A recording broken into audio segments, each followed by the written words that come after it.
Suave.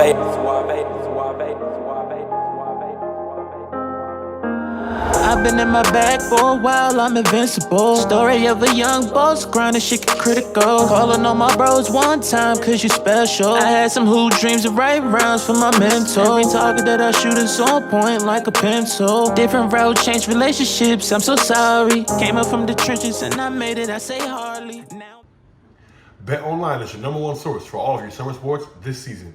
From MLB, golf, NBA, and NHL playoff stats. All the latest stats, news, and scores available to follow your favorite teams. Get the latest odds and lines, including the latest team matchups, player props, and odds on just about every sport out there. Head to the website today or use your mobile device to get in on the action. Bet Online, where the game starts.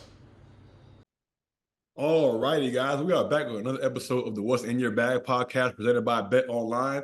As always, I'm your host, Andrew Robinson. And as you can see, we're joined by a special guest today, man. And we're going to give our guest the proper introduction that he deserves. But before we get to that, man, we got to get the business out of the way.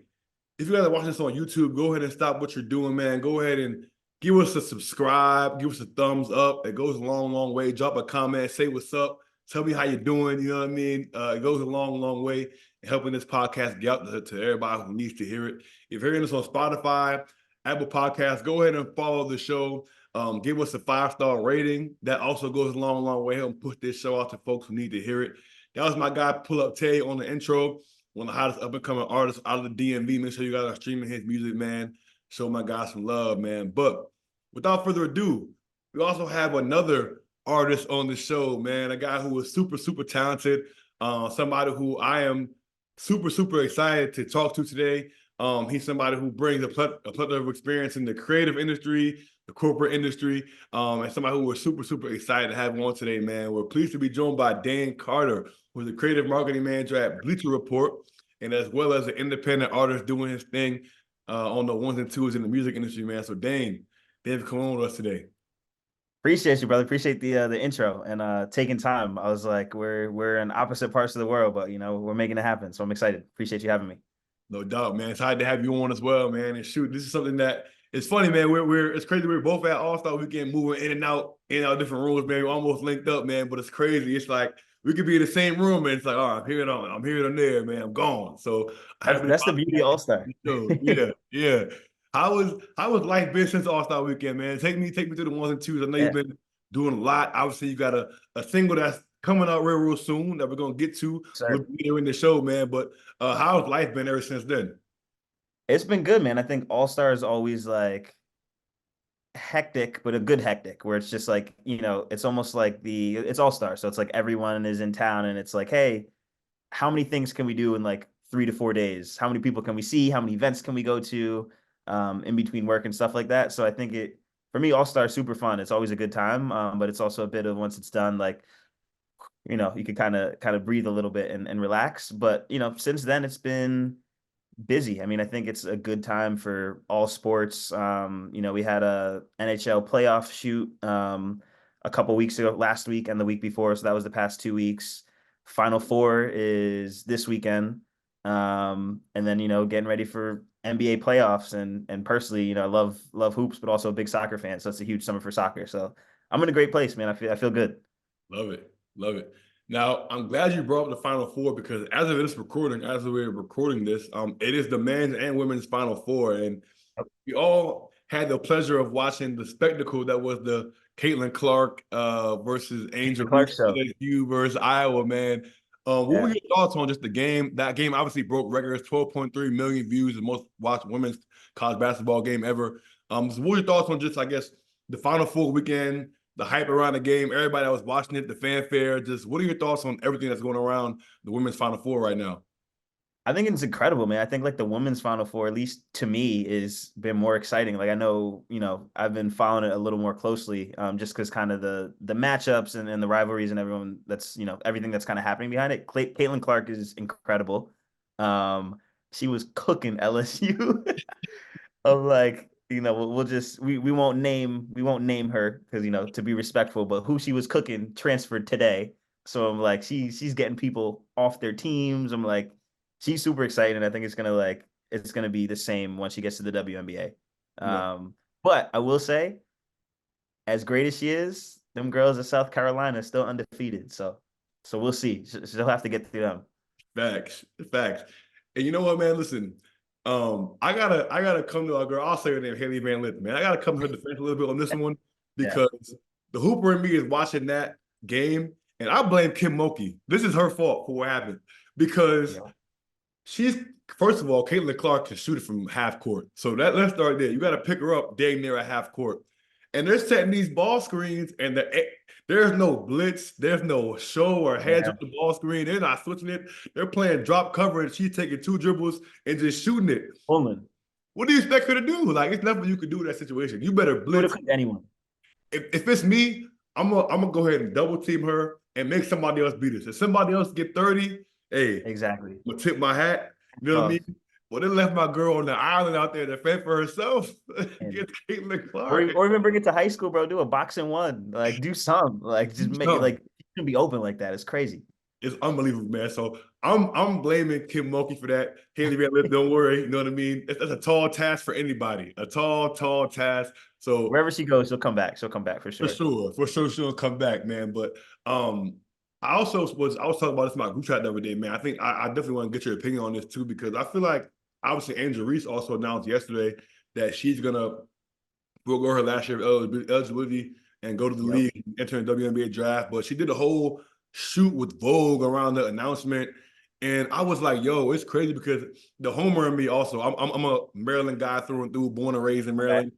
She's from Baltimore. So I'm like, yo, it's crazy that somebody from the trenches of Baltimore can be in Vogue magazine, man. Like, and make an announcement like that, it's crazy. It's crazy. You know what I mean? Like, just the intersection of basketball and fashion and a brand like Vogue coming to LSU. She posted a TikTok today, like, yeah, man, I got Vogue in the trenches of Baton Rouge. Just like, this is crazy. You know what I mean? It's just crazy to see those two worlds come together and how big of a moment that is. You know what I mean? Especially for somebody like Angel Reese. What do you think that says just about the state of the game? I guess how at the end of the day, man, all these things are aligned, whether it's sports, fashion, you know, music, man. It's beautiful to me to see it come together like that.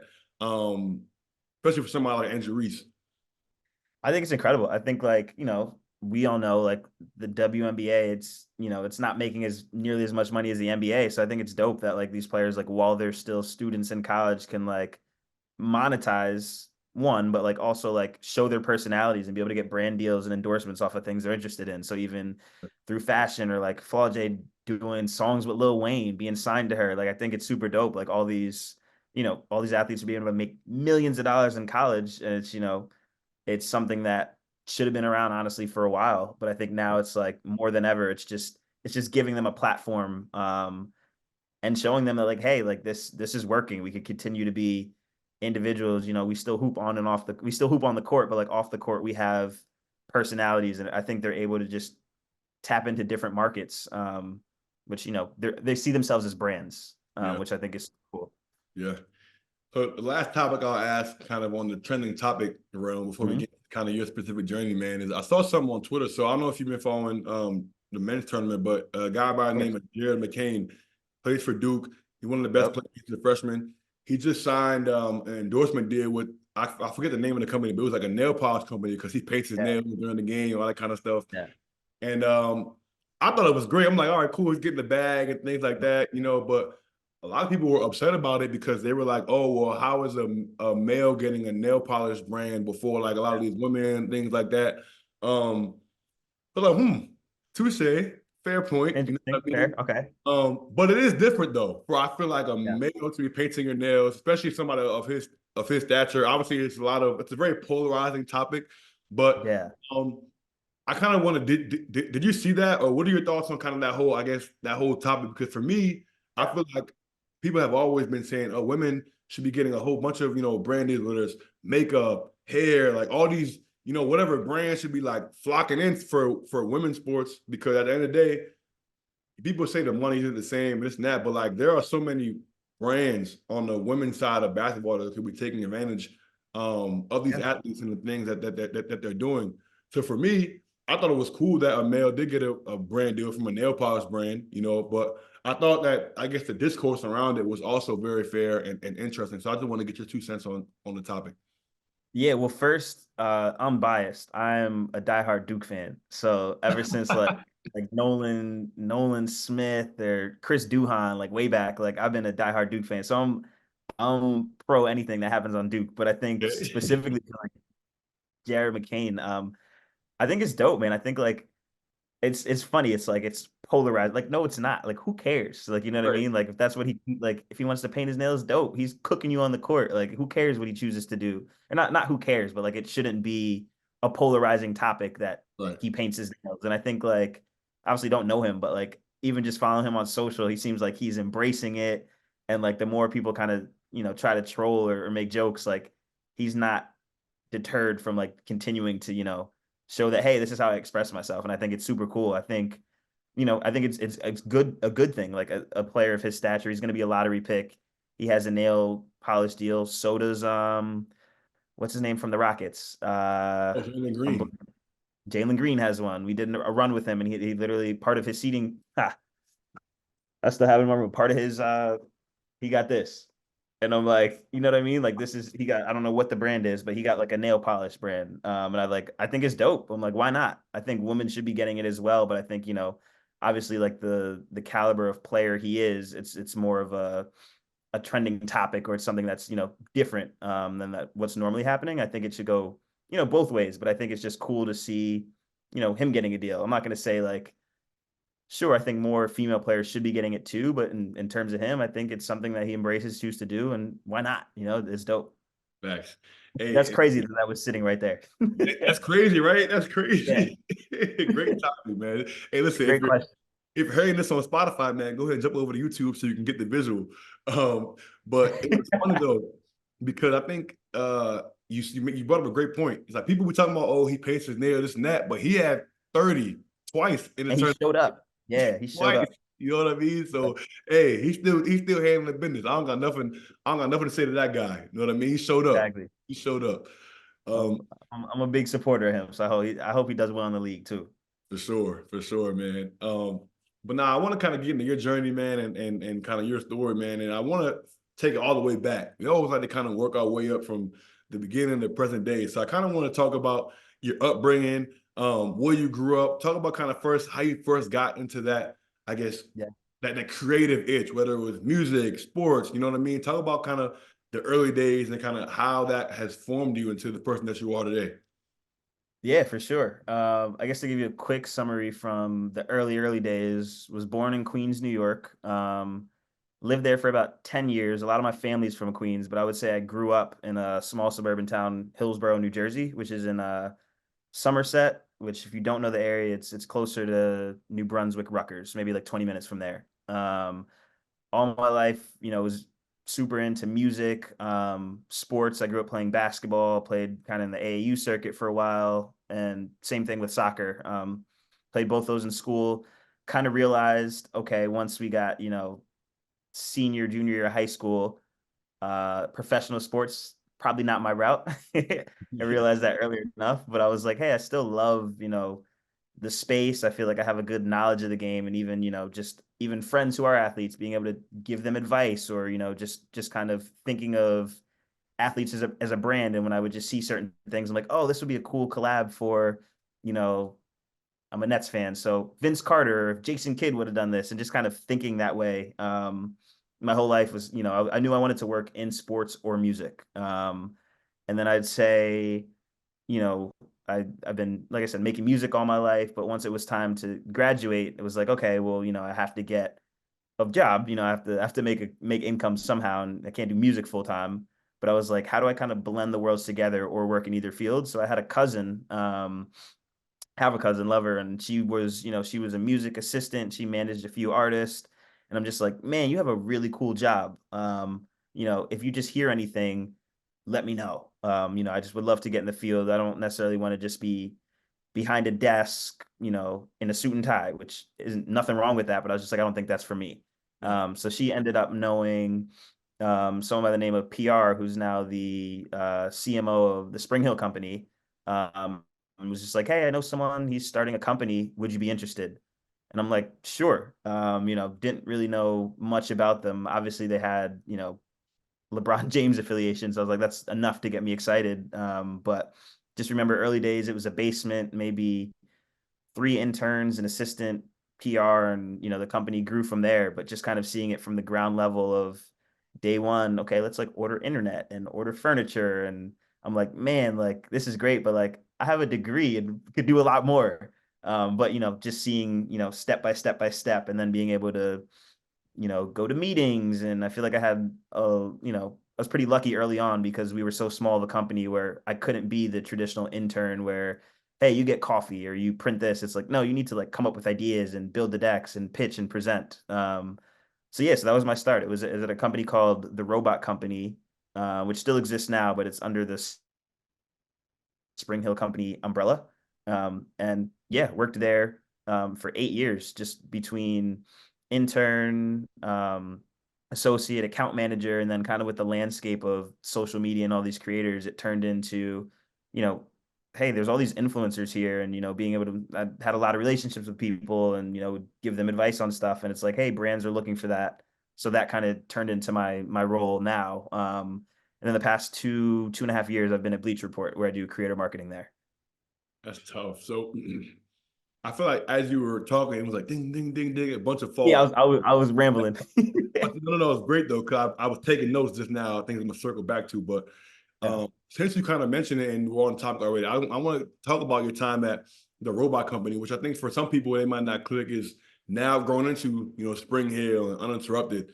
yep, And I think for me hearing that, first of all, LeBron James is my favorite player ever. Favorite yeah, player, but favorite person also just because of his business acumen and the things that he's been able to do off the court with mhm, Uninterrupted as well. So for me, hearing that and then being like, dang, you were there on the ground floor of the robot company before it became what it is today. Talk about, I guess, the inception. You talk about being in the basement, right? And ordering Wi-Fi and ordering the furniture, right? Like obviously hindsight is always 2020, but seeing where it's grown from now, looking back to where you were at that baseline level, was it always that vision of like, okay, boom, this is where we want it to be? What were those early days like around the company? I guess the goals and um just those early days, man. And what was I guess how does it look? How does it feel for you now being on the outside and be like, dang, man, like I was really there when it first started and then seeing what it's yeah. into. Yeah, great question. Did I have the vision? No. I think I was just like, man, I'm working, we're doing cool things. I'm like, this is dope. I'm like, I'm working in the field I love to, we're associated with one of the greatest basketball players ever. And, we're doing cool work. So I think for me, I'm just like, cool, let's just see how far this goes. I think obviously they probably had a greater vision, which is panning out to what people see now. But I think for me, like the biggest learning point there was just like, being able to, at times where it could be frustrating, where it's like, hey, like I have a certain job, but I'm doing a little bit of everything. I think that's kind of helped be one of kind of maybe my greatest traits now of just like, hey, figure it out. I know that might not necessarily be able to like be a bullet on a resume, but just like, getting shit done for lack of lack of better words. It's just like we just figured out, and we, there's no is not necessarily an answer. It's just like, okay, option A and B don't work, but what's C? Like we have to figure it out. And I think like that was probably the biggest takeaway there. And then just, being able to see, okay, cool. We went from 5 to 10 people, and now we have all these different brands that are coming in. And okay, cool. Now we need like an accounting firm. Now we need a marketing firm. Now we need creative directors and people to build the decks, and just kind of seeing that evolve was just a really cool process. Like I think I was super fortunate because not a lot of people necessarily get to be in a company that long. From literally like the first employee to to seeing it grow out and being what it is today. Yeah. Did you ever have any interactions with LeBron, whether that was like through Uninterrupted in meetings or just I guess conversations while you were there, or was it kind of just like he's up here and passing and we down It's here? definitely a pyramid. He's top of the pyramid, but I think like one of the coolest interactions, it's probably like a highlight story. So I'm working at and to give you background, my favorite artist is J. Cole, right? So we were working a Beats by Dre party, meaning basically just checking people in kind of at the door, making sure everyone's good. And J. Cole walks in, but it's work. So I'm like, okay, cool. What's up, Cole? You good? Nothing more than that. And my boss kind of knows like I'm just trying to keep it cool PR. And he's like, yo, come follow me real quick. And he taps LeBron, who obviously I don't know. I've maybe seen a few times in person. I'm like, says something to him. And he's like, oh, just wait here. I'm like, all right. And then LeBron taps J. Cole and he's like, yo, Cole, I want you to meet my man Dayne. And I was like, wow. And from that, we had like probably like a 10-15 minute conversation. But I'm like, yo, that was like a career highlight. I'm like, okay, that doesn't happen. I was like, man, is this real? So I think that was super cool. And I think, yeah, just even being in the field that I'm in now, I'm like, I still make music. I say that's the 5 to 9, but like even knowing that I work in a field where I'm like, man, work is the priority, sports marketing, but like, just being able to still have those connections and not have to hide what I do. And just kind of tying those two worlds together. I think that was definitely a highlight for me, for sure. Yeah, that's a top tier story right there. I ain't gonna Yeah, lie. yeah. Hopefully we got a lot of more life where, more stuff will happen, but that's always going to be a top moment for sure. No, facts, facts. Um, I feel like one of the other things that I admire about just Uninterrupted and LeBron and that whole thing is how he's built a team, whether it's Rich Paul and Clutch Sports and Mav, Uninterrupted and PR, and how they've been able to, I guess, operate that whole thing. What can you say this from your time working with PR, working with Mav about the business acumen of those guys and just the way that they've been able to execute the vision for Uninterrupted and Spring Hill and bring a lot of these projects to life. Projects that I'm sure you worked on a lot over your time at the company, but I feel like people from the outside looking in, a lot of folks would be like, "Oh man, well, Mav and Rich, these guys are just folks that came along the journey. Ron just brought them along because they're the homies." But it's like Yeah. these guys are super talented individuals that have clearly done amazing work with Uninterrupted and Spring Hill. So I just kind of want to give you the opportunity to shed light on that as well, just giving your experience working for those guys.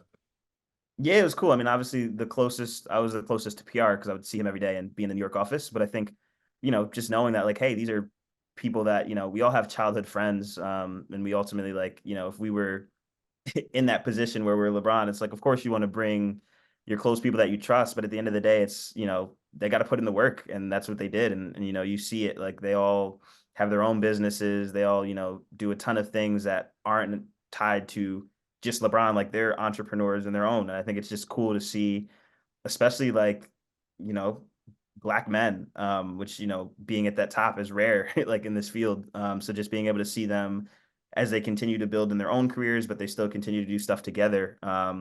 It's just like a really dope blueprint. So I think like, I think it's just something that's really cool to see, and they've obviously earned it.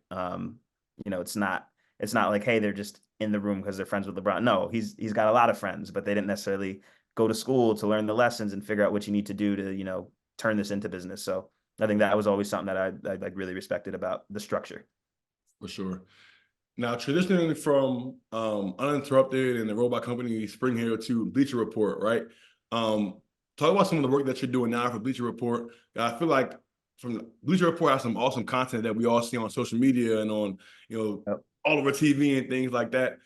They built out a bunch of just different platforms, whether it's podcast platforms, and brought in a bunch of media personalities and things like that. Let's talk about what it's like working for Bleacher Report, and then what the day-to-day is like as far as your role there. Yeah, it's cool, man. It's a huge transition from a startup for sure, being because it's under Warner Brothers Discovery now, so it's a massive monster that it's under. But I think the beauty for me is like I'm learning a lot. Like I think basketball and soccer have always been my two focal points of like, I know a lot about these sports, but I'm like all our different kind of portfolio brands. Like I've worked on Sonya how to shoot for the NHL playoffs. So I'm learning a lot about hockey through NHL on TNT, which is a completely different audience and space than basketball it is. And I think like the beauty of it is like it's such a large company, you could kind of make what you want out of it. Like, if you choose to be proactive, you can do cool things. So like I was in London on vacation, and I'm like, I know our BR football team is based in London. So I'm like, for a day, let me, reach out and see if I could just get a meeting and just say hi. And I was like, I'm Dayne. I'm based in New York. I love soccer, or football as they call it over there. And like, how can, if there's anything that comes up, I know there's going to be a bunch of tournaments and stuff, let me know. A year went by, nothing happened. then a follow-up. And it's like, hey, if you're still doing that, let's connect and see if we get creators to come to a game. So last summer, got to work a Chelsea game where we had, creators come, and we had a creator suite, and we did interviews with players. AC Milan was another one, Barcelona. So it's like kind of all these like childhood dreams of, all these clubs that like I, watched as a kid, and now I'm like working directly with them. So I think the beauty of it is just being able to make what you want out of it, and knowing it's just such it's a strong name to, to have that, connected to you. So, whenever you send emails and outreach, people respond, and I'm thankful for that. Yeah. I feel like that's the best. That's like ideal situation, man, is to be able to work in something that you actually enjoy. Yeah. And for you, talk about how being a soccer fan and then being able to work at these events with AC Milan and all these crazy opportunities, like how rewarding and fulfilling is that? Just to be able to work in an industry or in an area that you actually enjoy. Because I know a lot of people, they don't enjoy their job, and that's half of the battle right there. It's like you're like, damn, I got today, man. Sheesh, man.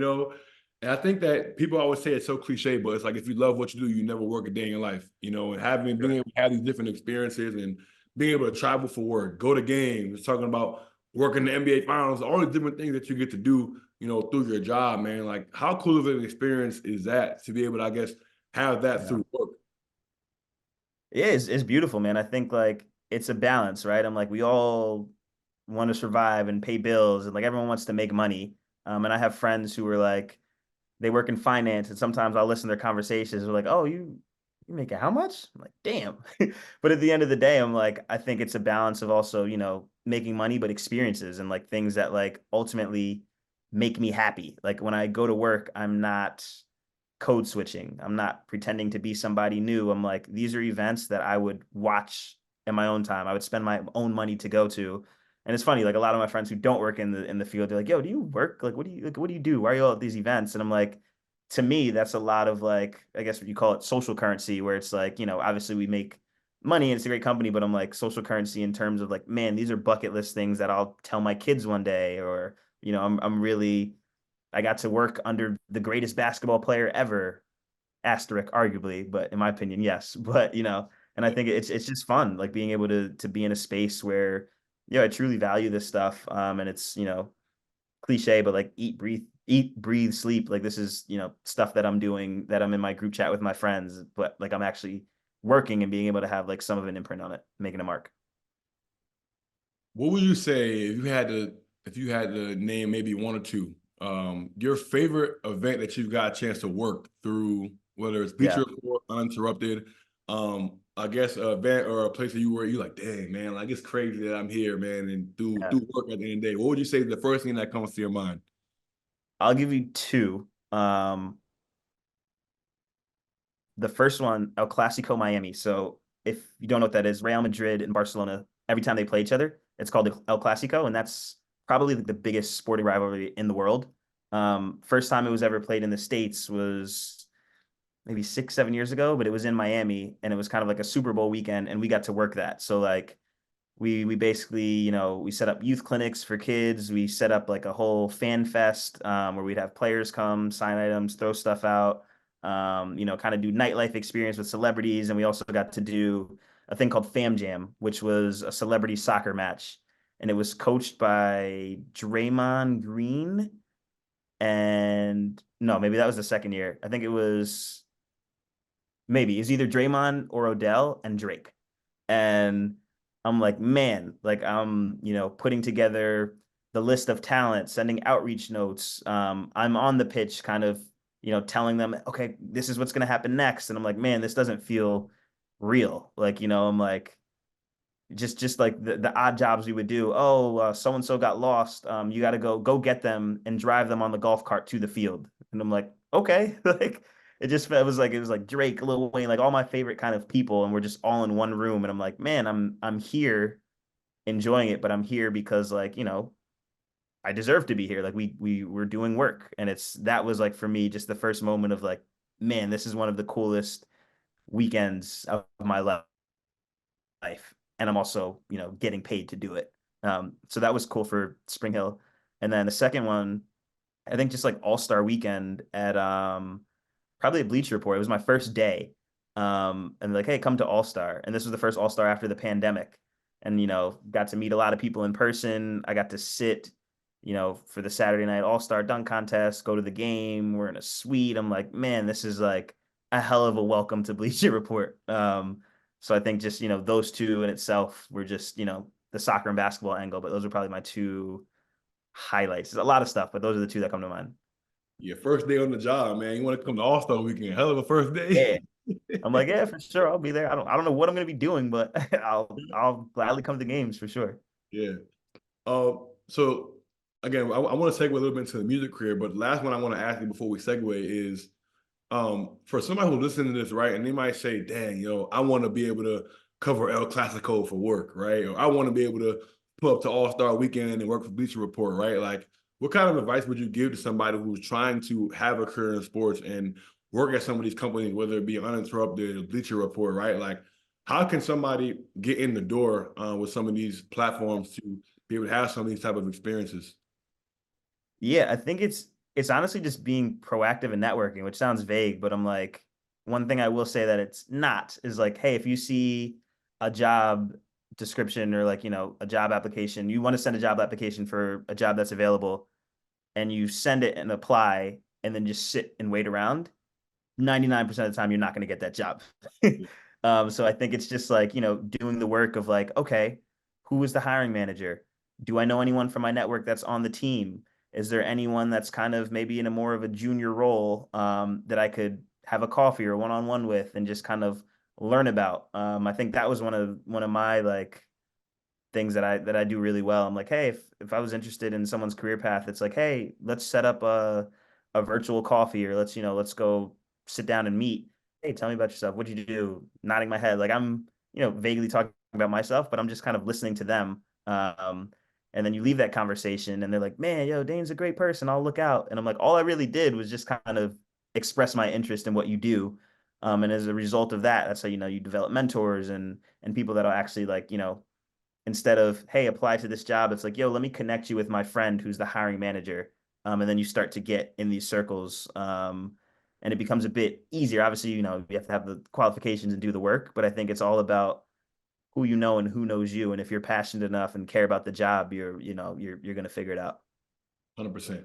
100%. I think that's great advice for sure. So I want to ask you, man, because I want to take it back a little bit because obviously you mentioned you're from New York, you know what I mean? And I'm a Maryland guy, and biasly speaking, we got a little music culture, and we got the Wale, you got my guy Brent Fires right now holding it down for the Wasteland. You know what I mean? Logic, Yep. a couple hitters from Maryland, you You know what I do. mean? But unbiasedly speaking, we pale in comparison to New York when it comes to the music and the hip hop and the culture. And Yeah. for me, I always go back to one of my favorite movies is Brown Sugar. Like Brown Sugar is like one of my top 5 favorite movies ever. Okay. And it always brings me back to the opening scene where it's like, when did you fall in love with hip hop? And it's going through like New York and they're rapping and freestyle. I'm like, yo, like that's New York. Like that's music. That's Yeah. hip hop. You know what I mean? And for all y'all who are hearing this and don't know what I'm talking about, you can pause this interview. Matter of fact, no, finish the interview, go watch Yep. Sugar, and then rewind it to this part. And you're gonna know what I'm talking And about. for sure. I want to ask you, man, like what was it like for you growing up in New York? Did that influence any of your love for music? How did that contribute to, I guess, your sense of just, all right, like this is something that I want to do, man? 'Cause I know New York, obviously, like that's a huge thing. You know what I mean? So I just kind of want to give you opportunity to shed some light on that. Yeah, I think I have to say New York and Jersey, because I say that's where I grew up. But I think like the New York part, the first, I guess, kind of experience was I remember when Get Rich or Die Trying dropped. And obviously I'm young. I don't remember the details, but I remember that was one of the first clean CDs that I had to get. And I had that in the Walkman. I would just dribble the basketball, and I'm like, man, this feels, you know, I can't necessarily relate to everything going on, but like I can put myself in the scenarios through the storytelling. So that was like one of the first albums that I was like listening to religiously. And also living in New York, not too far down the street was Jam Master Jay, rest in peace, from Run DMC. And I was, close with his kids. And I'm just like kind of seeing, okay, like his garage was just all Adidas sneakers. There was no cars in it. And I'm just like, yo, man, this is like just a lot of like the culture of hip hop. And then just being able to experience the 50 Cent album in Queens where everybody's kind of listening to it. So I think that sparked my interest. I'm like, oh, I'm curious for this. But then I think once I got to Jersey, I got more into not necessarily New Jersey artists, but like Lil Wayne was a phase, Tupac was a phase, just all these artists where I'm like I said, I'm not necessarily, I can't necessarily relate because I'm not necessarily from those environments, but I'm like, I can visualize and put myself in those scenarios, and the storytelling was like incredible. So I think that's where I kind of started to fall in love with it. Those were probably my first two. And then, just started to just try my take. I'm like, yo, I've always been a writer. Let me try to do something. Did a talent show in fifth grade with a bunch of friends. We won the talent show, and that sparked, like, we had a group in high school. Then, we all go to different schools. So like in college, I had a setup in my dorm, and we would have Freestyle Friday. All the football kids would come to my dorms on Friday, and we would just record and, have fun and then pregame and go out. But I think like that was just something that always stuck to me. And I was like, man, other people enjoy it. It's something I love to do, but other people listen to it and share it. And I'm like, okay, this is more than just myself. And, doing spring weekend at college, performing at a few other places and shows and stuff, it just developed into an interest. And I'm like, man, this is something I want to continuously do. Like, I would love to be able to make a career out of it full time, but like, it's something that I would say sports for me was seasonal. Um, Music's the only thing that like there was no off season. Like it was just something I was always doing. Yeah. So I feel like, and I'm not a artist of any kind. I'm a shower artist. You know what I mean? A Grammy Award Yeah, winning yep. performer. You know what I mean? But I feel like everybody has that kind of switch where you go from like, all right, like you freestyling with your boy, you're doing it for Yeah. fun, and then you make that change. Like, no, like I really want to do this for real and like make Yeah. music and perform. Do you remember when that moment happened for you? And I guess Sure. what was that? I guess first time when you were like, you know what, like this is something that I really want to pursue, Yeah. career and try to make money from this. It would be my junior year in college, and I'll quickly tell the story. But there was a big festival. It was called Fest, and it was at Ohio University. And Wiz Khalifa was the opener. This was when Wiz was like on top. And they're like, hey, if you're an aspiring artist, submit a song, and whoever gets the most clicks, I think it was Facebook at the time, you know, gets to open up for Wiz. And I'm like, this sounds dope. Submitted my song, and I'm like, there's maybe like a couple hundred artists. And I'm like, I'm sharing it to friends. I'm like, go share this, post it on Facebook. I'm in like the top 50. And then I'm like, man, this is kind of passive. I'm like, there's 7,000 kids that live on campus here at Fordham. And I'm like, if I'm really going to do this shit, I'm like, I got to be more aggressive. So I was like, you know what? After class, I'm going to map out every single dorm, and I'm just going to knock and be like, yo, I'm Dayne. I'm an artist. I go to school here. I'm in a contest. All you got to do is go to this page and like it. Some people like, knock. Oh, I'm good. I don't listen to rap. Cool. Most of the people were like, oh, this is kind of cool. Or some people would be like, yo, rap for us. I'm like, cool. Here's a little 16 bars. Like, oh, dope, bro. I'm gonna share this with my friends. And that spawned to like, okay, top 20, top 10. And eventually got to first place. And I don't think so. The person who won the contest was me, but that ended up who was in second place was a guy who went to campus. So I think it was just easier for them to just be like, yo, we're not gonna fly anyone out or drive up. Yeah. But as a result, everyone on campus was like, yo, this was dope. Let's petition for Dayne to open up for spring weekend. So I got to perform at our spring weekend at our school. And I think that was the moment where I'm like, yo, if you're going to do this, you got to like aggressively, you can't just be passive about it. And for me, that was the first moment of like, okay, I have like a bit of a community around me. And that felt good. That's fire. That's fire. It was nervous. I'm just knocking on every single door, every single person. I'm like, every person heard That's me. dedication. Yeah. That's dedication. Like 4 days. Sheesh, man. Hey, Yeah. it's tough though, man. So talk about that first moment when you're performing that spring weekend, like because I Yeah. feel like people don't know, man. Them college spring fest, it be people out, they turned up, they out there. You know what I mean? Lit. It ain't There like might you be two. performing in the backyard somewhere. Like, so what was Yeah. it for you, man? Like for the first time being on a platform like that. It was cool. It was like the first taste of what it is to like be an artist. Like we had a green room where they're like, yo, artists and your friends, you could come to we got a space in the cafeteria where you guys could hang out before. We got some food. And I'm like, oh, we got food? Like, okay. And then going on the stage, it was like maybe 1,500 kids, maybe.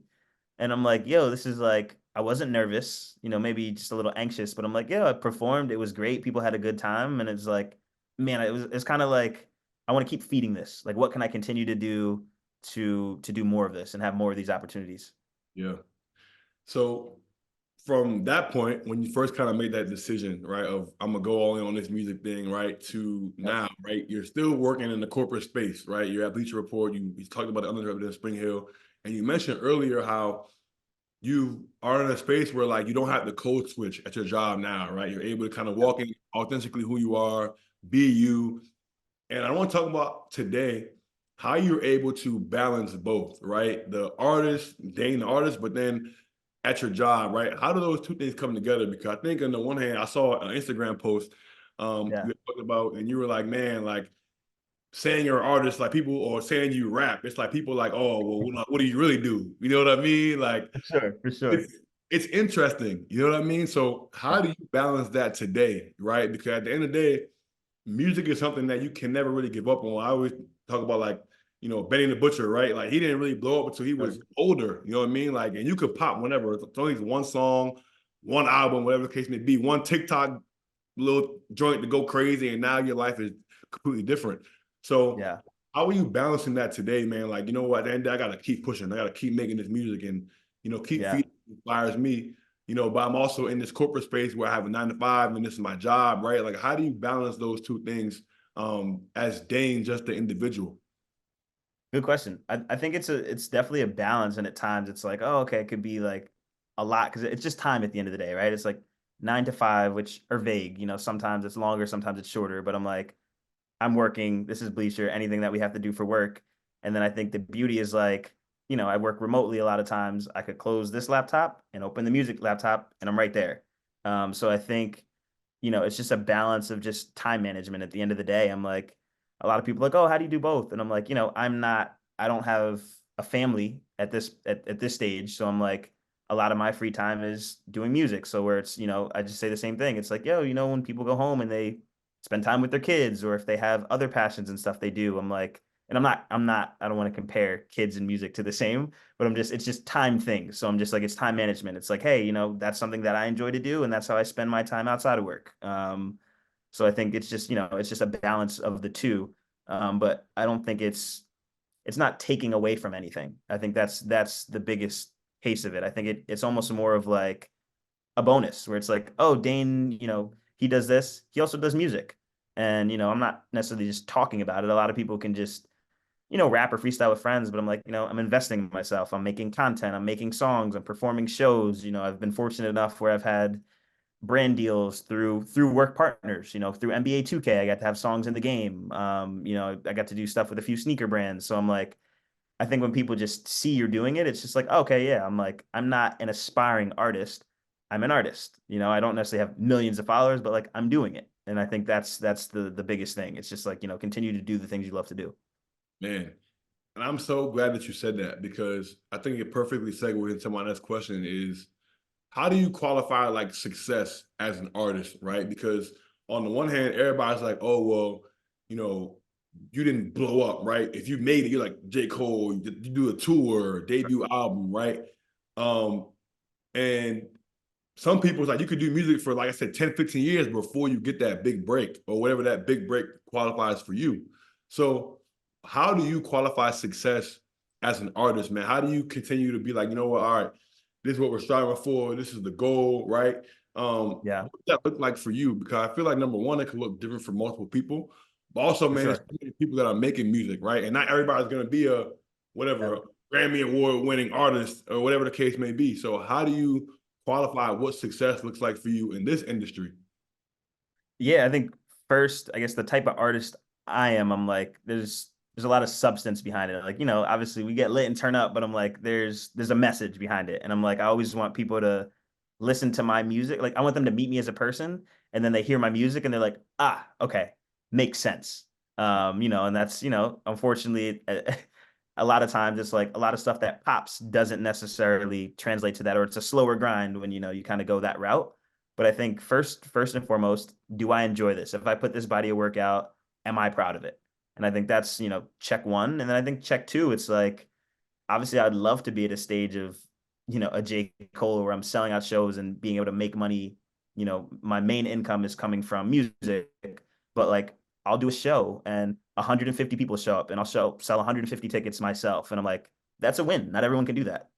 So I think just like being able to, have a network of people that generally like rock with what you do. And I think that's huge. There's a lot of artists. I think one of my favorite things, I'm at a show and this guy's like, yo, I'm so-and-so. It was a showcase and I'm one of the artists. And this guy's like, yo, I got a new song and it's got 1 million views.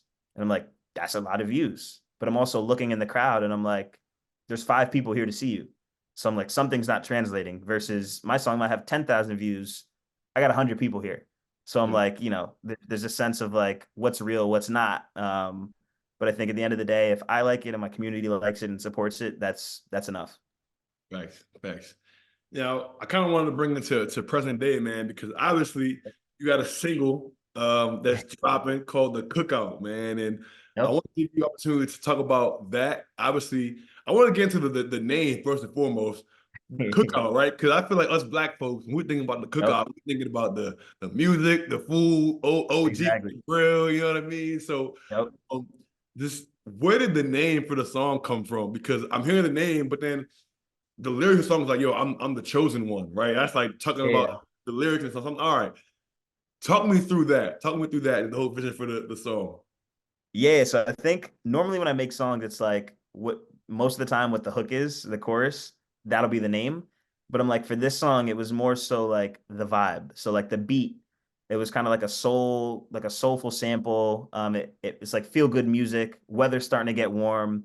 It made me think of a cookout. And this is something that like, hey, like a barbecue or whatever, like this is kind of like, family vibes. It could be appreciated by like 18, but like my parents will rock with it. So I think like that was kind of the first part of it where it just reminds me, it feels like think like the the words aren't necessarily like it's not I'm not rapping about barbecue, right? But I think it's kind of like a lot of the lyrics I like to call it like food for thought. So it's a lot of stuff about my mindset, my mind state, things that I'll, see that I'm like, or maybe pet peeves, you'll get it in one of the verses, but it's like, it was just kind of me just giving food for thought. So that was kind of the pun or the metaphor for the cookout. I like that. So what is, I guess, the process when it comes to putting together a song, right? Because you got to get the promo, right, the release, and then, you know what I mean? I think it's a lot of people from the outside looking in, they might just see, all right, you could just go to the studio, hop in front of the mic, and then boom, Put drop it it. out. You know what I mean? Yeah. Talk to us about the process of putting together a song, doing the visuals, getting the promo, and then the release, right? Like, what does that actually look like? Yeah, I'm jealous one of artists that can just, 30 minutes could be I could wake up 30 minutes, boom, let me crank out a song. But I think that's just not sure. I'd love to be able to work that quickly, but I just don't think that's for what I'm trying to do. I don't think that's for me. Like there's a little more thought in the process and in the writing itself. But I think it comes from like, okay, do I have something that I want to say? Maybe it's just let me just write a verse. I'll write a verse. So I'll give you a good story for the cookout. And it's actually a good story, relates to this whole conversation. So I'm at All-Star Weekend and I'm on the plane and I'm just wrote a verse. I'm like, yo, this is cool. This is what I'm thinking, which is the first verse for the cookout. But there's no beat. It's just I'm just talking. It's just kind of free thought. And through work, I met my homie Justin, who manages an artist named Simba. And he was like, yo, Simba's performing. I knew some people at the MBPA, the Players Association, and they're like, yo, come to the event. I'll introduce you to Simba. I'm like, cool. So I meet him, and then they're just like, yo, this is Dayne. He da da da. He does this at Bleacher. He also raps. And Simba's like, do you rap? I was like, yeah, like I make music. He's like, so if I call you on stage, you're not gonna be shy. And I'm like, no, like joking. He's not gonna call me on stage. This is his show. So he's rapping halfway through the set, stops the show. He's like, yo, there's a brother in here who says he could rap. Come on, I want to see it. And I'm like, oh. So I think like exactly what we were talking about, like not having to hide that, yo, I do great in my 9 to 5, but also have a passion that I pursue that I'm also, talented at. And I got to perform the first verse there. And then from that, I was like, yo, he rocked with it. The crowd rocked with it. This is a good verse. So let me find a beat for it. And then, write a second verse. And that's kind of how the cookout formed. So that I know a bit of a sidetrack, but like I think a lot of times it'll be like, what do I want to say? What's the message I want to get across? A few producers I'll work with or know, I'll kind of check what they have going on, see if they send beats. record it. I write everything and record it in my room, mix it in my room, send it to a homie to master it, and then I'll upload it. And then from there, it's like I have a few friends. My friend Brandon, who'll do like the visuals, so we'll do like a content day in the city. I'll upload it to the distribution platform, so and then make sure like all that stuff, all the clearance and the copyrights are good. Lease the beat. I'm kind of giving the Spark Notes version of it, but making sure all the the business and copyright set. Making sure all the content. This is like kind of the first time where I've done this for the song that you're gonna hear. And then I'm gonna release a song every month till the rest of the year. So I have an album, quote unquote, but I feel like it's just the attention span and the state of like music. I just rather do a song a month and treat that like an album and do a rollout for it. So that's kind of my process for the rest of the year. Nice. That's a dope story though, man. Like full circle, right? From All-Star Weekend, Yeah, and now we got the cookout. Like it's crazy how that exactly. comes together, man. I love hearing stuff like that. So I want to know if the audience, right, your listeners, could take something away from the cookout, right? What message would you Yeah, want them to take from the song? great question. I think the hook is like motivational in itself, but I think the whole purpose is just like, yo, everyone has trials and errors. We all have our own, journeys that we're going through, and it's an up and down path. And I think like at the end of the day, it's like keep pursuing your passions and pursuing your goals. Like it expires. There's no expiration date. The expiration is when we stop chasing these things. And I think like a lot of times it looks like overnight success through social media and seeing people that are like doing what I'm doing, but 17 and touring the world. And I'm like, yeah, that's just not my journey. That's just not my pathway. But it doesn't mean I'm on the wrong track. I have my own journey, and just kind of being locked into like everyone has different timing. And just keep going, keep pursuing what you're doing. And I think that's what's relatable about the song. Whether you're a hip hop head or not, I think the message will resonate and you could take something from it. So, just keep going and pursuing your passions. Yeah, man. I think that's such a great gem. And it's crazy you say that whole thing about overnight success, because I was talking to Yep. one of my friends a couple of months ago, man, in a group chat. And like we're all like we try to motivate each other and talk about our goals and all that kind of stuff, man. And he laid out this like content plan as far as like posting and things he's trying to attack in social media. He was like, yeah, Yep. man, you do XYZ, man, for the next like 365 days. Like you just stay consistent with this plan, right? He's like, yo, like you do that, you'll be overnight success. It was crazy when he said it, because it was like, yo, you think about it, and it's like, I've Yeah. been doing this chopping away for a year. Boom, boom, boom, boom, consistency, because nobody's seeing it. You know what I mean?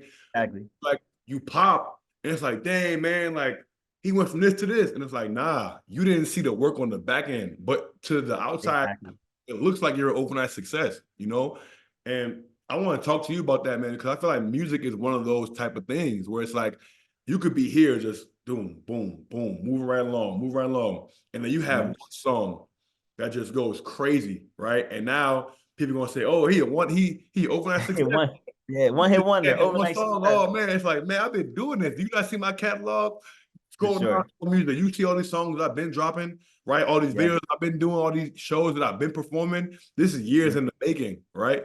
But yeah, at the end of the day, you just can't quit. You know what I mean? And real. I just want to get your perspective on that, because I feel like so many things in life just boil down to that, right?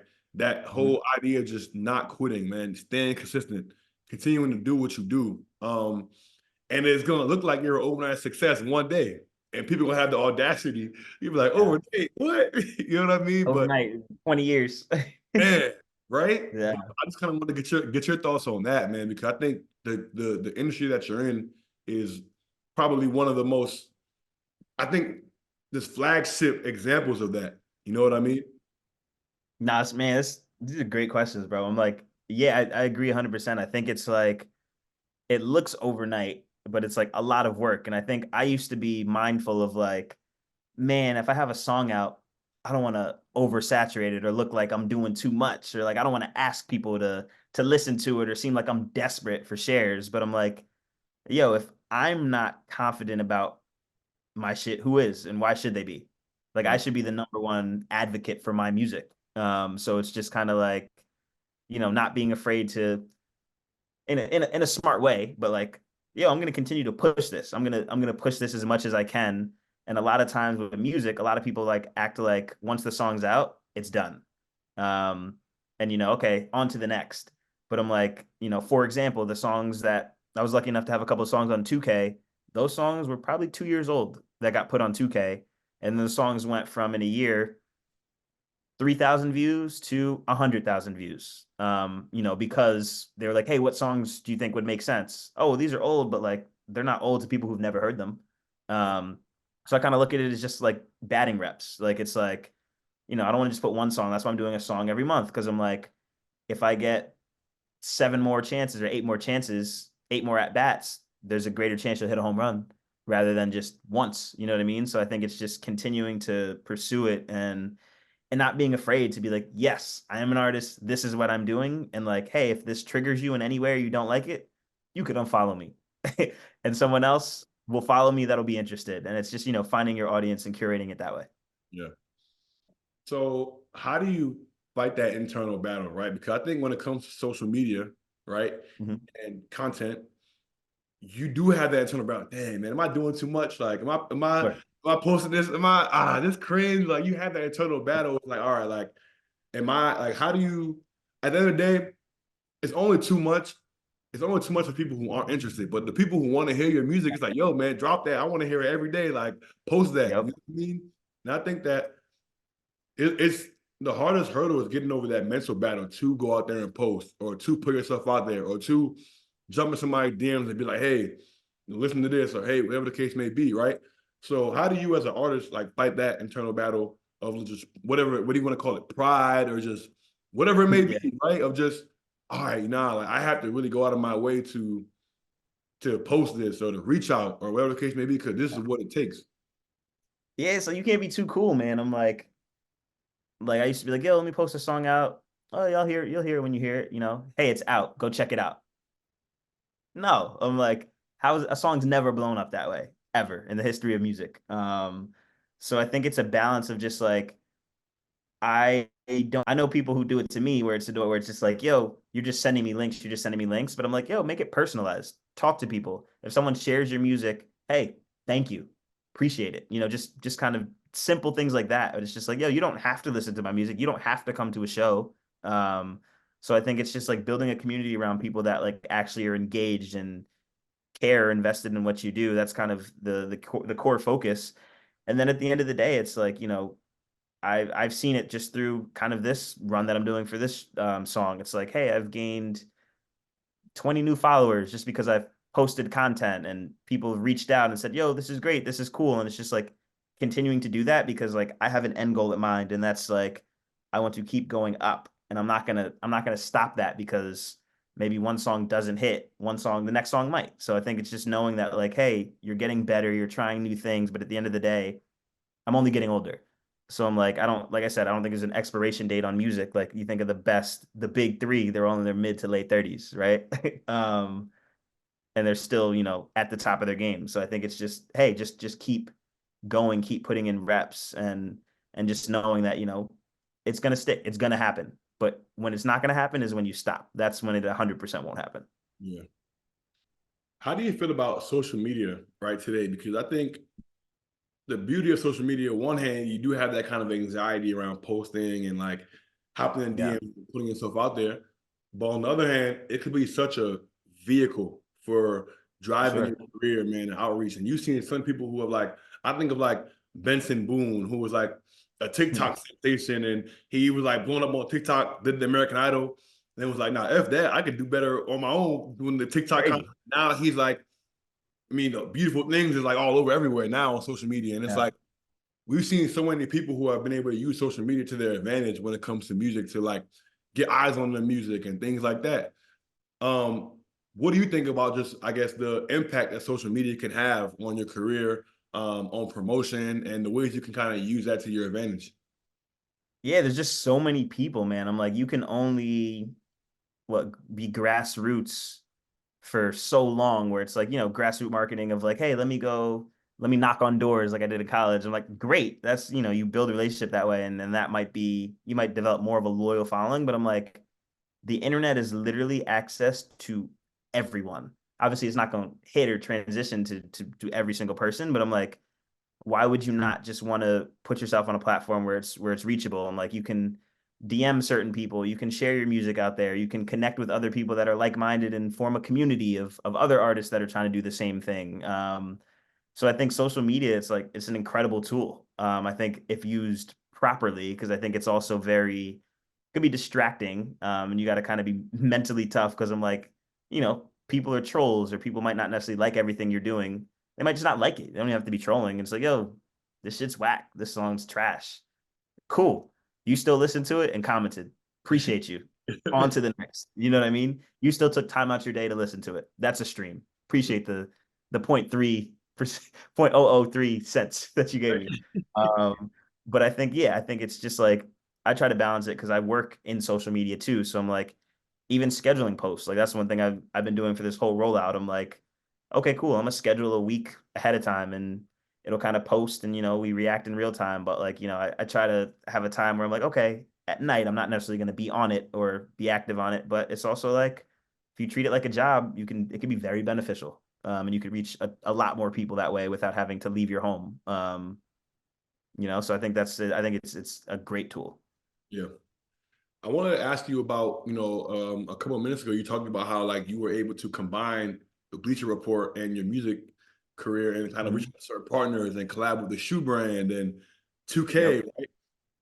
Talk to me about that, because I think that's, first of all, to be able to have, let's talk about the 2K one specifically, right? To be able to have a song on 2K is a crazy Yeah. opportunity, man, and a crazy moment. But like, how did that feel though, to be able to go through those channels and like take advantage of your corporate job and your music and kind of bring it together to work for your benefit? Because I think that's something that a lot of artists don't have to their disposal, to be able to have that kind of access and resources and things like that. But also just to be able to have the experience, the wherewithal to be able to be like, I'm working in this area and I have these connections and this is what I'm trying to do. How can I merge these together? Right. I think that's a great mindset to have. And I think that's beautiful that I think you've been able to kind of merge those two worlds into one. Yeah. Yeah. I think it's just, it's not being shy, man. I'm like, we all have, if you do good work, that's the number one thing. It's like, we all have other things we want to do and accomplish. Like, I'm probably not going to be working this job for the rest of my life. Right. So it's like, there's other things and other goals that everyone at the company wants to do personally. So I think for me, it was like kind of getting out of my own head where I'm like, oh, I don't want to tell, because this is a corporate client. Obviously I'm not going to be rapping in the meetings. You know what I mean? But I'm like, hey, you make relationships with people, you network, and they follow you on social media. It's like, oh, yo, you do music. Tell me like what you're doing. I do it by myself. I've been doing this for a while. And then, the client at 2K was like, yo, send me some music. And Alfie, shout out to Alfie. He's not there anymore, but, we worked with him, and he was like, yo, just send me your 5 favorite songs. I can't promise anything. I don't know, but just send them to me. Months went by, nothing happened. And then get on an email thread, and it's like, yo, we love these 2 songs. You know, which one do you think is the best? I was like, well, I love them both. You let me know. I'm like, I think they both make sense. And just organically from like the career and what I do, like I'll just naturally have metaphors or bars about athletes and NBA players, because that's just my day to day. So it worked out perfectly. And, that turned into, okay, cool. We'll connect you with the licensing team. Do you have your stuff cleared? Yes. Cause I go about it the proper way. I'm not just making this in my room and throwing it out. Like, it's all cleared. I have a relationship with the producers, it's all done properly. And transparently, it's a lot cheaper to get Dayne Carter than it is for Drake. So I'm a lot less. And it's a cool opportunity. So I think through that, that was the first thing where I'm like, oh, yo, this is like, my friends' little brothers or people, in Australia. I was getting DMs at one point probably for 2 months, every day. Yo, heard your song on 2K, fire. I'm from Australia. I'm from Germany. And I'm like, man, this is like, it's not millions and millions of streams, but I'm like, yo, this is like impactful. And this is, not something that everyone would have access to. And, I earned it. Like, they enjoyed the music. They're not necessarily just doing me a favor, because if the music's bad, that's not gonna be a good look. It's like, yo, you make good music and you have a connection to us at 2K. So why not just bridge the two together? So not being shy about that and just being like, yep, I do music. And, if there's anything I could do to help outside of work, would love to. Yeah, that's fire. Shout out to the Aussies for tapping in, man. You know what I mean? The boys down under. Shout out to the Exactly.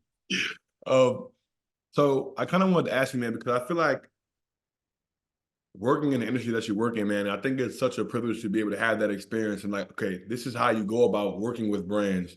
This is how you go about connecting creators or influencers or artists to brands and things like that, right?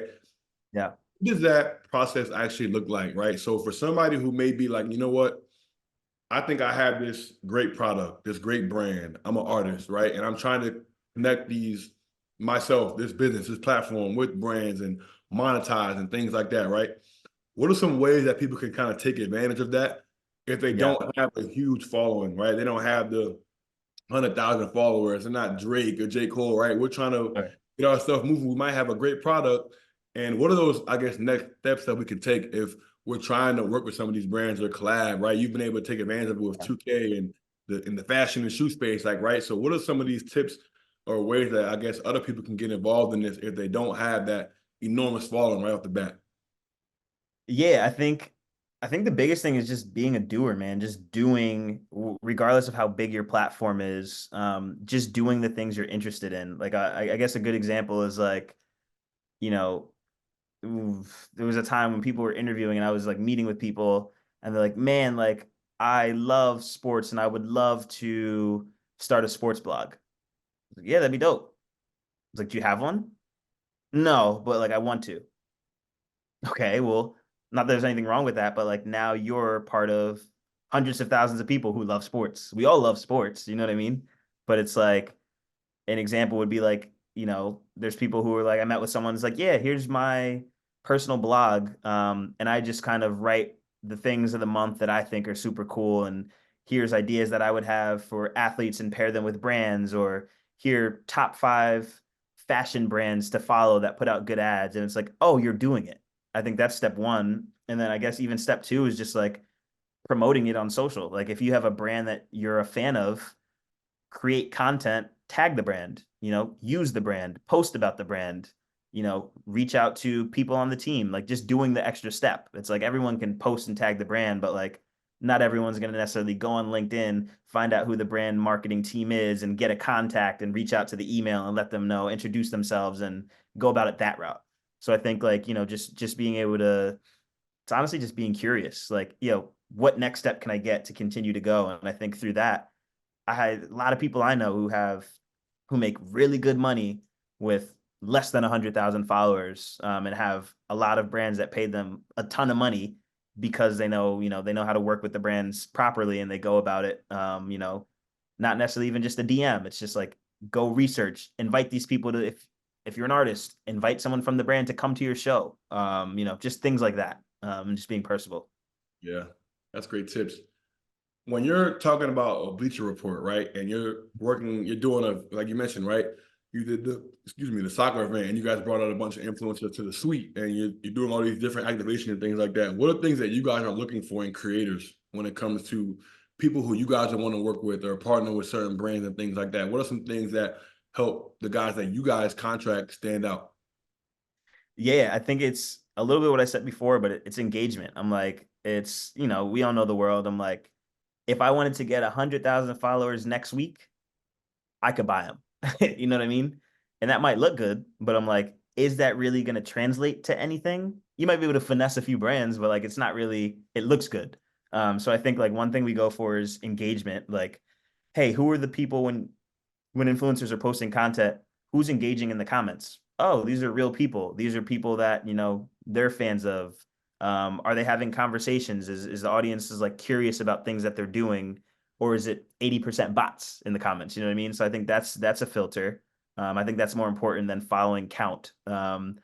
Another thing is just like the type of content that they produce. Like, are they creators or are they just, brand ambassadors? And I think that's a big difference. Like, are they just, it's the only thing I have. Yo, I got Lysol. Y'all should get Lysol. Yeah. Cool. You know what I mean? Cool. You get a check, but it's like, are you actually creating? Are you actually doing something that that people care about. So I think a lot of times we work with creators, and when I say that, it's like, hey, artists, whether it's visual artists, whether it's people that are making tutorial videos, people that are giving insight, people that are, doing things that are beneficial and that the audience could learn from. And ultimately, like, is this someone that our audiences would like? So I think those are probably a lot of filters. Obviously, following counts for something. At the end of the day, engagement is a big part of what we do. But I think it's just the authenticity of like, hey, they know their audience, they have a good engagement with other influencers, other people, and ultimately they create cool shit at the end of the day, and they do stuff that people care about and that we're excited to do. That's not the norm. Yeah, yeah, I love that. So I think one of the huge themes of not only this conversation, but and then maybe you're talking about even off air and stuff like that is just like this whole idea of just being multidimensional and multifaceted, man. And I think that you see athletes in the NBA who are the Dayne Lillards of the world who are doing music and Sure. hooping, and you got people like Shay who are big into the fashion space and hooping, and like I think it's awesome to see just in 2024 where it's a lot more embraced to have multiple things going on, right? You're an embodiment of that also as an artist and as somebody who's big time in the corporate space as well. Like I think that we just talked about Angel Reese earlier, right? With the Vogue Yep. magazine, basketball, bringing it all together. How, I guess, encouraging, how inspiring is that? What do you think that just for you, from your standpoint, looking at that as an industry, right? Like how encouraging is that for you as an artist, right? And somebody who is, very multidimensional, multi-talented, right? To be able to see that, like, no, like the world is turning and starting to become a place that embraces people like that and embraces these different talents. And as opposed to it being like a negative thing, like it's starting to become more of a positive, a lot more accepted in society.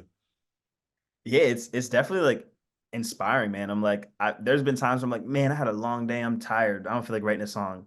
But then I'm like, yo, Dame Lillard just dropped 50 points and made a rap about the trade that happened yesterday.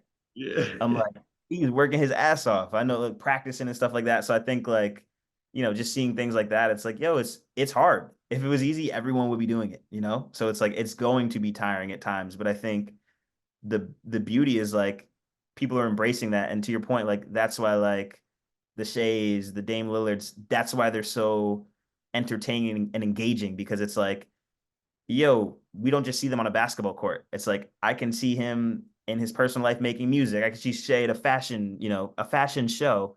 And I think like people really embrace that. And I think if we tie it to like Bleacher, I think like we want people that are multifaceted because it ultimately like cross pollinates audiences. So, for example, if I'm bringing someone that's a basketball creator that's into fashion and makes music to a soccer game, you might on paper be like, oh, well, like, why would he or she like soccer? Because it's opposite. But like, no, no, no. It's cool because like this is Lionel Messi, who's the greatest, most followed athlete and probably the greatest soccer player ever. And we're bringing that whole audience of fashion, music, basketball into that world, and we're taking their audience and merging the two together. So I think like that even works better versus if we get soccer fans, yeah, we're going to continue talking to those same people, but that's how you expand audiences, by getting new people that have never seen the sport before, have never embraced it. So I think it's cool, man. It's super cool to see all these people that have being able to showcase their personalities, because I'm like, we didn't see that with like some of my favorite athletes, or like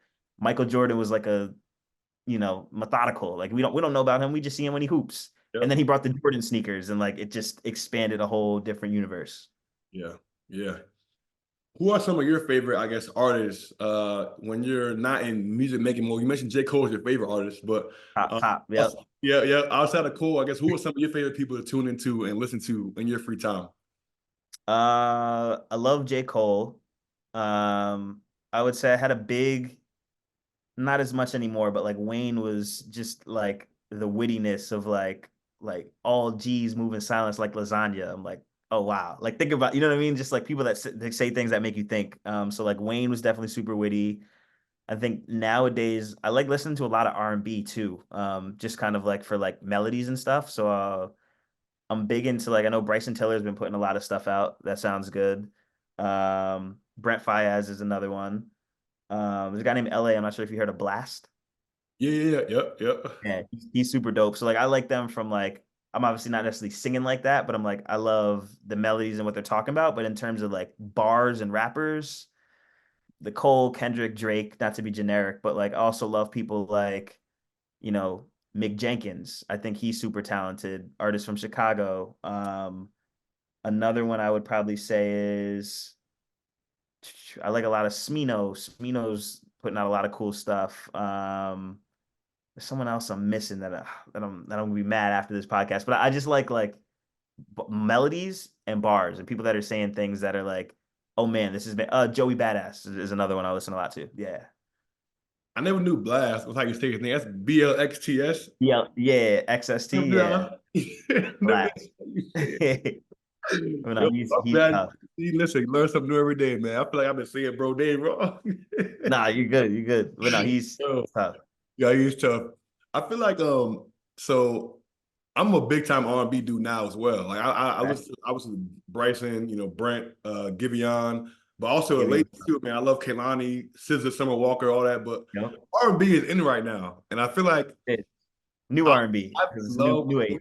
no facts, and I love Yeah, hearing it like on the hoop mixtapes now. Like people are doing basketball highlights with the R&B. I'm like, yes, fire. it's fire, man.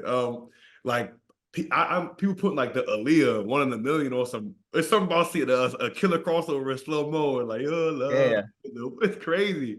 which is cool, man. It is, man. I just wanted to kind of get your take on that because I think I don't know, man. R&B is like making a resurgence. Not that I never necessarily left, but I feel like Yeah. people are now like, ooh, like R&B. You know what I mean? Like it's Nah, cool. what's that Keisha Cole song? Is the Love, classic. the The love. Yeah. Yeah, all the kids now, I'm like, and the kids in like middle school, elementary singing it. And she went to like an elementary school and sang it for the kids.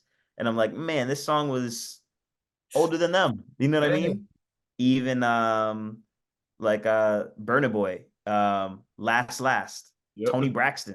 Like there's a lot of people who didn't know about Tony Braxton. And because of that sample, she got a lot of money from that. And I think it's just like, especially with the sampling, it's bringing a lot of attention to old songs that people don't necessarily, weren't familiar with before. So I think it's a recycle. You know what I mean? It's like it's cool to see that like people are paying homage, and then these artists are also becoming more relevant because artists are taking their music and have appreciation for it.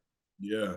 And I think it just goes back to what you're pointing out earlier. Like it's never expiration date. Even like John Exactly. B, the calling for you, and like Yeah, example, it's like, man, like I never knew crazy. who John B was until I heard the song. I'm like, yo, like I had to go back. I'm like, dang, I downloaded the original. I'm like, this is a vibe. You know what I mean? Exactly. And Exactly. it's crazy that all these songs can like just have that. Man, it could be 25 years later, 30 years later, and somebody Never sings know. a joint, and it's like, boom. You know what I mean? Yeah. That's the beauty of music. You know what I mean? It's amazing to see. Yeah, I love it, man. That's the fun thing about it too. I'm like, and that's where I don't necessarily overthink. I'm like, because everything at the end of the day is either recycled or like inspired from something. Right. And it's like I think a lot of times, a lot of artists, myself, you'll be stuck in your head of like, man, I got to do something so new that's never been done. And it's like, yeah, obviously that's the goal. We want to be original, but at the same time, it's like you could pick and choose things and make your own, make your own menu and make your own flavor essentially. And I think that's the beauty of it. Yeah. So the last question I'll ask you, man, before we have a little fun and get you one out the door, man, because we could rap on here all day, man. We could talk to Like, them. this is fun, man. It's fun. If you could have a dream collab, right? Give me your dream collaboration, like as far as who the artist would be on the song, and then what the vibe of the song would be. Like I'm sure you thought about, all right, man, I want to do this song. This is gonna be like the lyrics, and I'm gonna have this person. It'll be crazy. You know what I mean? Like I wanna hear that. Damn, that's a great question. Um, it's gonna be Dayne Carter featuring J. Cole and maybe a hook from a Jasmine Sullivan. Mm. So I think I'm kind of looking at like it's gonna be like a story, right? There's gonna be bars in there, but I think with Jasmine Sullivan, it's gonna be like kind of like a neo soul kind of rap sound. So I think that would be super dope. Obviously, two incredible artists, but I think like that would be something where it's like I think those artists could make timeless music, and I think that would be like a moment. And we love we love either of those for sure. So we're gonna manifest that. Hey, listen, look, I'm glad we do this because we're gonna go ahead and have this and manifest it. And when it comes to life, we're gonna go ahead and drop this clip, man. But yo, Exactly. Jasmine Sullivan, that's a great shout right there because she Yeah. has probably one of the most beautiful voices, like natural, like Insane. Insane. singing, like not even sing. She can sing, not even sing. She can sing. Like it's And woo, man. And I can already hear the vibe of the song. Like that's yeah, it'll have like a nice little soul sample to it. It's gonna be a vibe. It's gonna be a okay. vibe. Okay, I love it. I love it, man. I love it. All right, so we're having a little fun here, man. This is gonna be a draft segment. All right, a draft segment. So we're gonna do our top three picks, right? Top three picks each. So you're the guest, so you get the first pick, right? Perfect. Seeing that we got the new single, The Cookout, right? Yeah. Two black brothers on the podcast. It's only Yep. right that we draft our top three each favorite cookout songs. That's fire.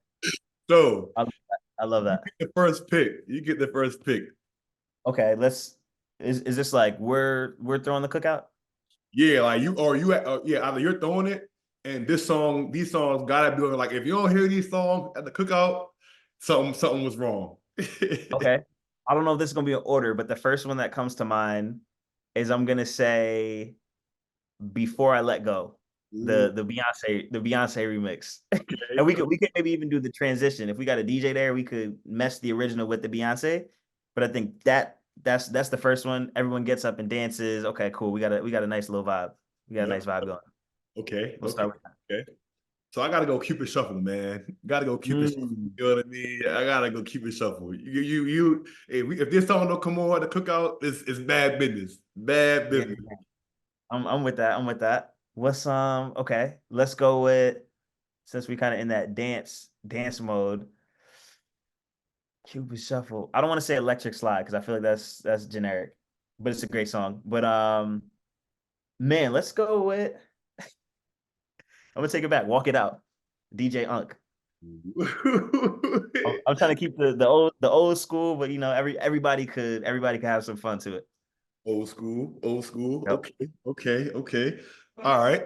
So this is for the real black OGs, man. And this is gonna be the can't get enough. Can't get enough. To me, the line dance is Joe. Line Okay. dance, Joe, you feel me? And now I told myself, man, I need to learn this song before the Yeah. summertime. Luckily, I got shipped off to Australia for the summer. So so I don't got to be held accountable. But Got time. We got time. you in the turn, the feats is Yep. crazy. The feats is Yep. crazy. So I'm gonna give myself till next summer to learn Okay. that. So when the cook come around, I'm It'll be hitting it. smooth, ready to I'm go. hitting it. I'm hitting I it. love that. You do it? Do you know it? I do not, but I will. Okay, Next okay. We summer gotta hold we gonna ourselves get a accountable. cookout. We gotta have that by next summer, man. The can't We get enough do, line dance. To or me, else it's it's gonna be a to problem. me, a line dance, man. To me, a line dance. I love that. Can't get enough. Need it. I'm gonna go with because I'm kind of fine. I know our playlist is all over the place, but these aren't back to back. These are just at the cookout. Yeah. I'm gonna go Never Too Much, Luther Vandross. Ooh, okay. A little old school, a little old school. That's Okay. my mom's favorite artist, and I'm like, I feel like that would set the vibe. It'd Yep. probably be an older vibe, but it's still a vibe. Yep. Yep. Okay. Let's see. Last song gotta get played at the cookout. Hmm. It's tough. It's tough. It's tough, man. Cookout music. See, I would have said before I let you okay. You got before I let you go. That's an anthem. That's an anthem. That gotta be played. I can't say what I was going to say because that's he canceled for that one. So I ain't gonna say that Oh, one. don't say it. I don't know where you're going, but don't do it. Don't do it. Don't say that. I think I'm gonna go. Man, I feel like this is like a new school cookout song. You know what I Okay. mean? So it's not necessarily the old school vibe, but Yeah. you go to a cookout now or any type of like barbecue type function, it's the Jerusalema jump. You ever heard of the Jerusalema? It's a dance though. All my Is songs it? are dances.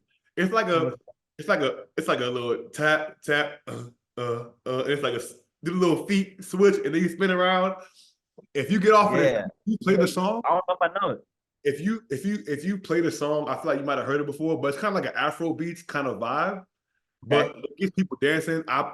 My best friend got married in September, and they played it at the wedding, and like everybody hit the dance. Like, oh, it got this step. It's a good one. It's a good one. It's a good one.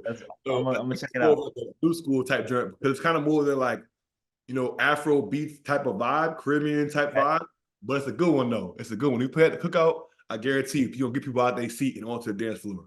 People look at it. Yeah, just anything. I think you hit it, but I'm like I know all over the place with it, but I'm like anything that has a dance to it where people could kind of just get up. I feel like that's the vibe for sure. Facts.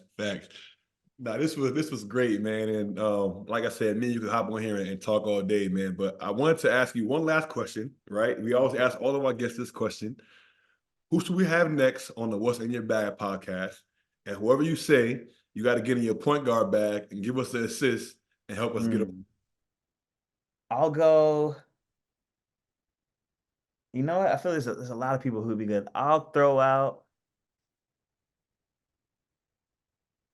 Adma Ortega. Okay. She works at Wyden and Kennedy. We used to work together at Springhill. She also works in talent. She's a talent relations lead at Wyden and Kennedy, and was working at the McDonald's All-American game. But super dope person. And I think she would be great and have a lot to say from her background. Okay. So we could definitely assist, and I could text her, make sure. That I appreciate that, man. I'd appreciate that, man. We love a good What's in Your Bag connection right there. You know what I mean? Goes along. But nah, man, this is great, man. I definitely will say, number one, thank you for your time, man. Obviously, it's morning over here in Australia, but it's nighttime over there in the States, man. So shout out to you, man, for just staying up with me, man, and having this conversation. Of course. All the folks listening, man, go ahead and stream the cookout. By the time you guys hear this, it'll be out. It'll be out. Yeah, go ahead and tap in. You know what I mean? Run that up. Follow my guy. But I just want to say, man, thank you for all the gems that you've been able to share on this podcast and as well, off air, man. Like we mentioned before, man, you've helped me out a lot. And I just look forward to following your career, following your journey, man, supporting, showing love. I know you always got family here at the What's in Your Bag podcast, man. And I can't wait to come back to this a few years now and a few down the line and run that J. Cole, Jasmine Sullivan sample back. You know what I mean? We're going to hear it first. You heard it here first. Likewise, bro. I appreciate your time. This was super dope. And we're locked in. So no doubt, guys. All righty, man. This has been another episode of the What's in Your Bag podcast presented by Bet Online. Like we said in the beginning, guys, make sure you're liking, commenting, and subscribing, man. Tell a friend about the good gospel of the What's in Your Bag podcast. This is going to be my guy, Pull Up Tay, on the outro. Until next time, folks. Peace.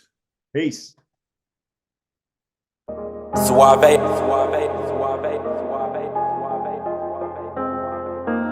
I've been in my bag for a while, I'm invincible. Story of a young boss, grinding shit get critical. Calling on my bros one time, cause you special. I had some hoop dreams of right rounds for my mentor. Every target that I shoot is on point like a pencil. Different route, changed relationships, I'm so sorry. Came up from the trenches and I made it, I say hardly. Now